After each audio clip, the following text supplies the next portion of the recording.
Survivors say 750 people were on the boat that capsized off the Greek coast on Wednesday. Only 100 of them were rescued, meaning this could be one of the worst refugee disasters in the Mediterranean. Police have arrested 9 survivors on suspicion of people smuggling. The Greek Coast Guard escorted the trawler for hours, but watched helplessly as it sank in minutes, saying the migrants had refused help and insisted on continuing to Italy.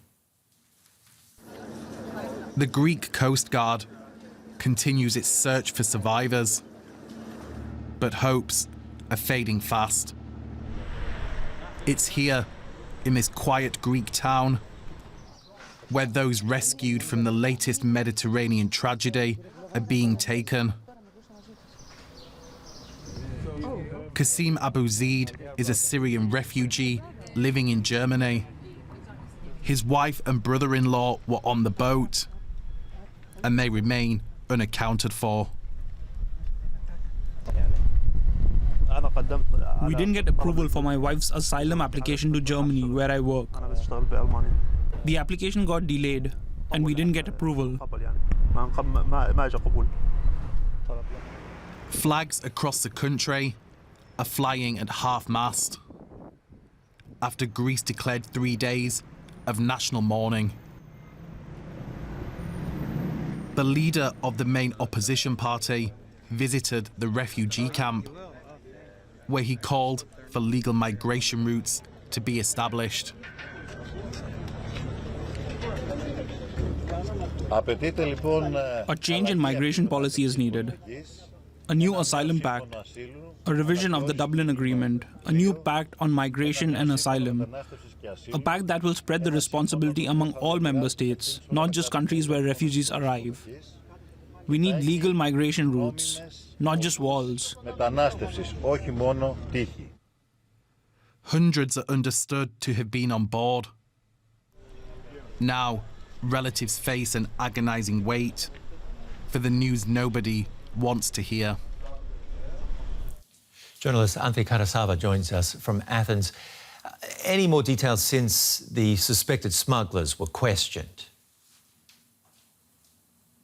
Well, yes, they have been arrested, 9 of them, all Egyptians, and we understand that they face charges in connection with setting up and participating in an organized criminal network.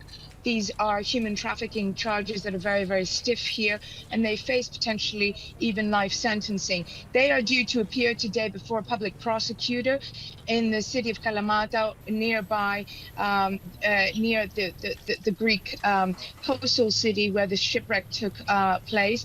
It remains to be seen whether they will be coming ahead with additional testimonies.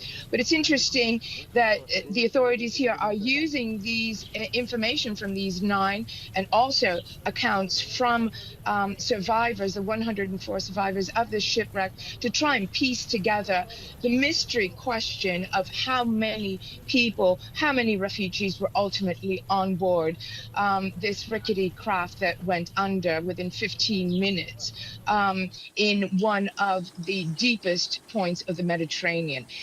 So we, at the same time, however, an independent investigation is being conducted to determine the causes, what went wrong actually in the course of this ill-fated journey.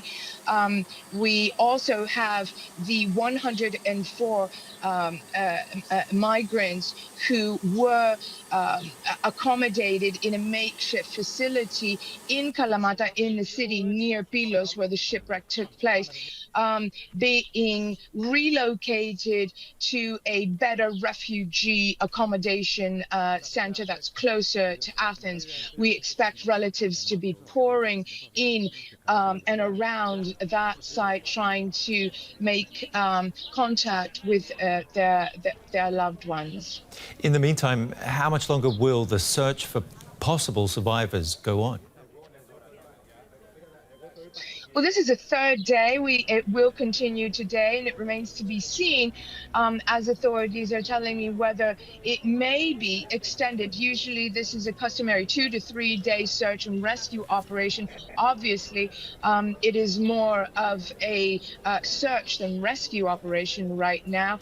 Hopes have clearly faded of any survivor, but it's interesting that even corpses have not emerged, and the number is still unclear. We have various accounts from various people on that boat that the number may have reached between 500 and 750.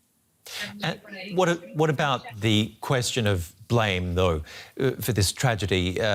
There was help being offered, there was help refused. People are also pointing to the EU's policies when it comes to migration, blaming them. There are also protests going on there in Greece.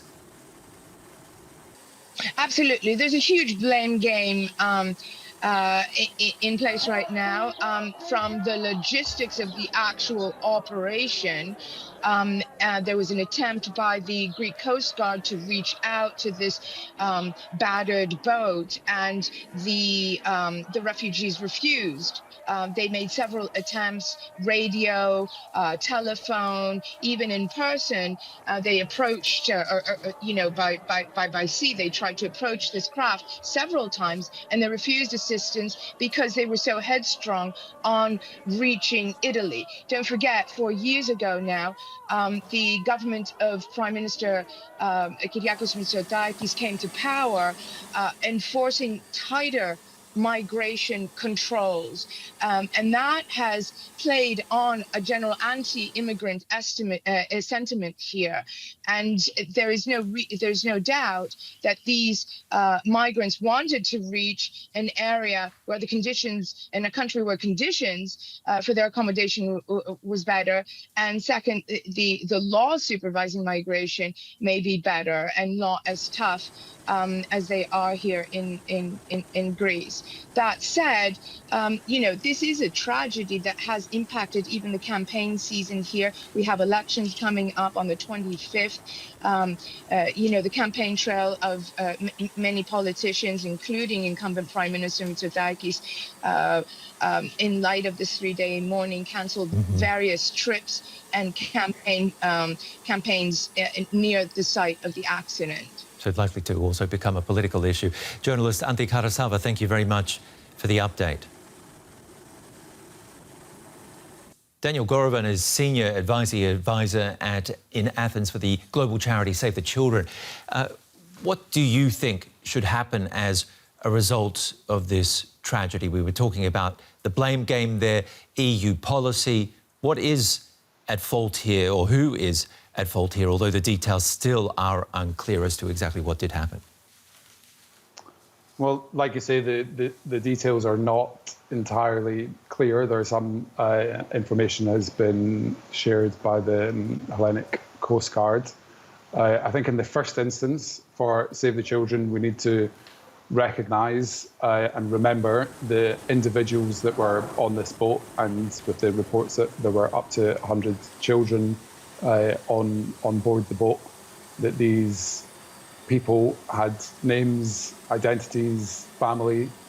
Every effort needs to be made to identify the victims of this tragedy, and really importantly, for a full investigation of what actually happened, the actions of the Coast Guard and the actions of Frontex, the EU's border agency. Beyond that, we hope that this incident and this tragedy will be a wake-up call to European governments. It is clear that this is part of a pattern. So 1 in 50 of the refugees who arrive by the Mediterranean routes die or go missing. That is a shocking number. And we need to see first a recognition of this problem, the scale of the death in the Mediterranean, and action to provide safe and legal routes so that those who are seeking asylum are not forced to go on unseaworthy vessels, use smugglers, or to try to cross Europe's increasingly securitized and violent borders. But Daniel, I don't know if you can answer this, but how do you set up legal migration routes? Well, I think if we look over the last years, the EU and member states have taken quite some steps to cut off those legal migration routes, and have also taken actions to unlawfully push back asylum seekers who do make it to Europe's borders, often using violence. So Save the Children last year documented the fact that children were systematically subjected to violence. So this is child asylum seekers trying to get to Europe, systematically subjected to violence. So at a bare minimum, that has to stop. There are a number of options open to European states beyond that, from humanitarian visas to increased resettlement to workplace migration schemes. These need to be taken. Otherwise, the inevitable consequence of existing European policies are the tragedies like we saw off the coast of Greece this week. And what about spreading responsibility among all member states, not just those on the external borders like Greece and Italy bearing the brunt? Yes, definitely. We have long called for effective relocation schemes from countries of first asylum, so particularly for children, unaccompanied children, and that should be part of it, but also for refugees and asylum seekers to be able to join their families in other countries, and not through an extremely lengthy and difficult process. So one of the family members of the survivors in your report earlier was talking about the difficulties of a family member trying to get to Germany to be reunited. So yes, fundamentally this needs to be addressed across European countries, and a kind of collective responsibility is needed to offer these routes, to offer haven for those who are fleeing violence and persecution. Great to get your take, Daniel Gorovan from Save the Children in Athens. Thank you.